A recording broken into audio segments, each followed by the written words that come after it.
Hello, this is Matt on the Moon Lambo channel, and oh no, it's the end of XRP and crypto. How are we going to move forward? Here's a headline from Daily Hodl. Elliott wave expert warns Bitcoin and crypto traders, says Bitcoin set for massive and devastating decline. Now, especially since we know that XRP undeniably is following the price action of Bitcoin, that would be pretty super duper bad for us as XRP holders, would it not? I don't buy into this in the least, but it's a fun topic for conversation here. I want to be clear, I'm not a financial advisor. I do not have a financial background of any kind. I am not offering financial advice. Do not buy or sell anything because of anything I say or write. But I am willing to share my everyday Joe Schmo opinion because it's fun to engage with the XRP community, talk about this stuff, and make YouTube videos. But I want to be clear, that is all that it is. Go ahead, if you would please delicately tap that like button, but don't get all smashy with it, because if you break the damn thing, you buy it, man. I know it's like tough love on the Moon Lambo channel. You're like, I didn't come here for that attitude. Tough love. But, look, the repairs for breaking the like button, they can be pretty pricey, and why should I be liable for that? That's not fair. I'm warning you, just delicately tap it. And also, go ahead and subscribe to the Moon Lambo channel, because if you do, you will achieve true happiness. That's the Moon Lambo promise, or some such nonsense. All right, let's dive in. Glenn Neely, a renowned figure in the world of trading, says he has a grim outlook on the world's largest cryptocurrency. In a new strategy session with pseudonymous trader Poison, Poiszn, so I guess it's Poison, the author of the book Mastering Elliott Wave Theory, says that a devastating correction is on the horizon for Bitcoin. I'll tell you, while I'm not a chart analyst, this is clearly a very fringe opinion. I do not buy into this. But we'll see. So anyway, here's what he wrote. We might be in the final year or two of rally for Bitcoin. When this is over, you're talking about a massive, massive decline potentially. It's going to be big no matter what. It's probably going to get at least to around $150. That's unbelievable. That's just devastating for Bitcoin. So let me ask you this. Do you think Bitcoin's going to go down to $150? If that happened, how many humans, I'll buy Bitcoin at $150. I will back up the truck, just scoop them all in there. This is laughable to me. That's my opinion. That's why I want to be so clear, why at the beginning of the video, not financial advice. I'm just sharing with you my opinion that this is absurd. Elliott Wave Theory is a method of technical analysis that attempts to predict future price action by identifying crowd psychology that manifests in waves. The Elliott Wave trader says that Bitcoin has one last hurrah before it fades into the sunset. Here's a quote. It could be pretty exciting right before an unbelievable collapse. It would be just as devastating on the downside as it was exciting on the upside.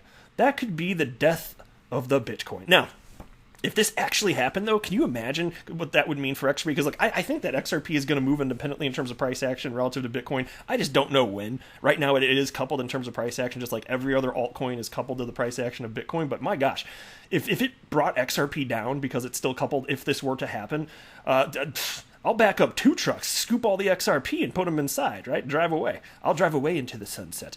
And then here's the rest of the quote. For a long time, I thought Bitcoin is going to take over the world. It just made sense to me. It's incorruptible, it's indestructible, it's mathematically pure, it's secret. It seemed like the perfect currency.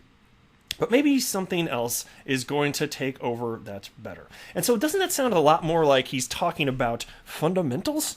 Okay, maybe you should stick to your trading there. I don't know. Neely also believes the Federal Reserve will create its own digital asset that will have a negative impact on Bitcoin. I don't believe that for a moment. Not that they wouldn't create it, but it would have fundamentally a different trusted dynamics. And so you have to understand the valuation model for any cryptocurrency. If it's sufficiently decentralized, then a cryptocurrency that's sufficiently decentralized would never have the same abilities or trust as a centralized digital asset, whether it's the United States dollar or digital yuan, whatever it is.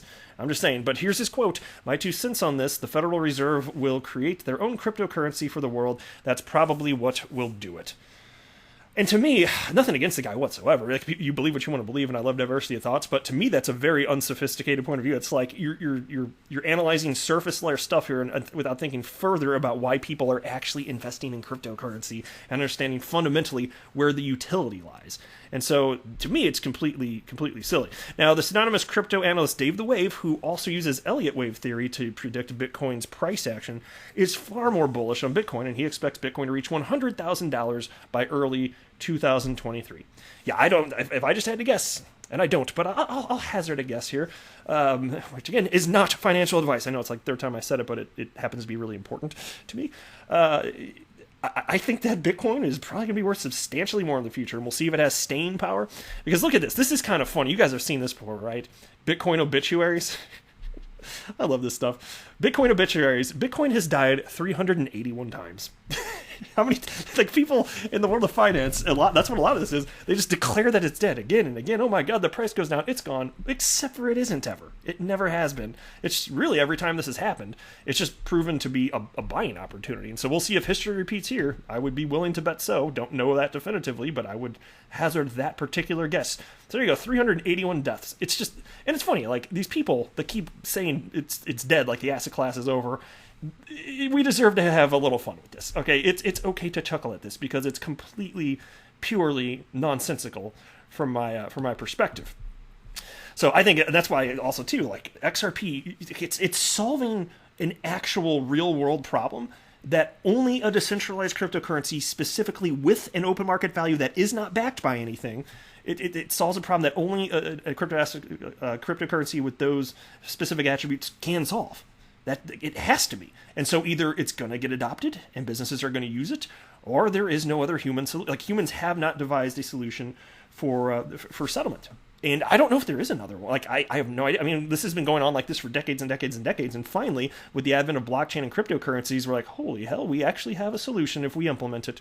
And so that's what Ripple's working on right now. But outside of that, there's nothing. There isn't even a close second. There's nothing else. Here's a piece from Cointelegraph titled, Bitcoin will hit new high in near term as Buffett exits United States dollar, says Kaiser. The Sage of Omaha is getting out of the world's reserve currency, Max Kaiser claims, and that's a prelude to Bitcoin hitting a new record. The US dollar is getting so weak that even Warren Buffett is getting out and Bitcoin will see all-time highs, says Max Kaiser. In his latest forecast for macro, the RT host warned that safe havens would seriously outperform fiat. Buffett, he implied, knew what was coming.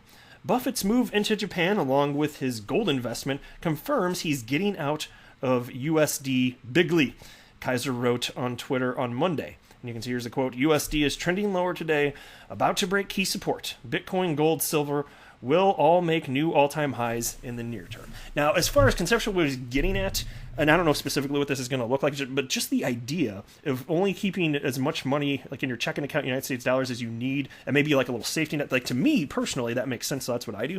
Everything else I want to put into scarce assets, like XRP, which is why I've been making some moves lately in that regard. And happy to do that. I like scarce assets. But anyway, he was referring to Buffett's move into Japanese assets, taking a 5% stake in the country's 5 biggest trading houses, and a move totaling $6 billion, Reuters reported. The 5 major trading companies that many joint ventures throughout the world and are likely to have more. I hope that in the future there may be opportunities of mutual benefit, the publication quoted him saying. Now, then there's this piece. I want to just touch on this before wrapping up the video, but this is from Daily Hodl. Coinbase CEO outlines biggest barriers to mass adoption of Bitcoin and cryptocurrency. And it's not like there's not hurdles. I'm acknowledging there's all sorts of hurdles regarding the adoption of cryptocurrency, but I see a path forward. So, Chief Executive of crypto exchange Coinbase sums up the top hurdles to widespread adoption of Bitcoin and cryptocurrency. In a podcast with investor Patrick O'Shaughnessy, Brian Armstrong shares what he believes to be the biggest thorns on the side of the crypto industry. And he said, quote, I think there are challenges just in terms of scalability, usability, and then privacy and security on these blockchains. If we go from dial-up to broadband and all those kinds of things, that will be a huge unlock. Now, Armstrong also emphasizes the need for clear regulatory framework to catalyze wider crypto adoption. He said, quote, there's definitely some regulatory component to it. Right now, there are a lot of startups that are trying to be created. A lot of the regulatory environment is still unclear for them about is this a security? What kind of security regulations might we trip up if you do this? And so there's all these kinds of different exemptions and stuff that people are trying to jump through hoops to try to make it work. Yeah, all totally valid points here, and that's why, to me, it's just like, if you're jumping in the world of crypto, to me it makes sense to just have the attitude of like, you better be patient. You better be willing to hold for a long time, because as much as I hope that XRP moons tomorrow, I don't know when it's all going to happen, but I'm going to outpatient everyone else. However long it takes, I don't care, but I do think the rest of the world is going to be increasingly convinced as time passes that this asset class is not going away. I mean, even the types of like Peter Schiff, like you can think about how he talks about how it's it's a Ponzi basically, which is nonsense, and crypto is going to zero, this and that. How much time has to pass? Like, what if it's another 10 years from now? Are you still going to be saying the same old tired message? Like, at what point has it existed enough and proven its resiliency that you just know it's clear, undeniably, that the asset class isn't going away? To me, it's already clear.